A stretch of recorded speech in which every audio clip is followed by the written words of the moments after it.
ہر گھر میں کون سی دوائیاں ضروری ہونی چاہیے؟ السلام علیکم۔ رک جائیں، کیا آپ کے گھر میں ایمرجنسی کے لیے ضروری دوائیں موجود ہیں؟ اگر نہیں تو یہ ویڈیو ضرور دیکھیں۔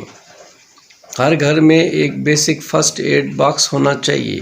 اس میں پیراسیٹامول بخار اور درد کے لیے، ORS پانی اور نمکیات کی کمی پوری کرنے کے لیے، اینٹی سیپٹک محلول زخم صاف کرنے کے لیے، بینڈیج اور کاز پٹی کرنے کے لیے، تھرمامیٹر بخار چیک کرنے کے لیے، اور ڈاکٹر کے مشورے سے الرجی کی دوا ضرور موجود ہونی چاہیے۔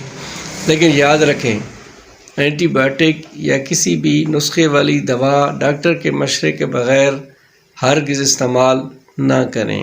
اگر یہ معلومات آپ کے لیے مفید ثابت ہوئی ہو تو ویڈیو کو لائک کریں اور شیئر کریں، اور جاویداں فارمیسی کو سبسکرائب کریں۔ میں ہوں جاوید اسلم، ملتے ہیں اگلی مفید ویڈیو میں۔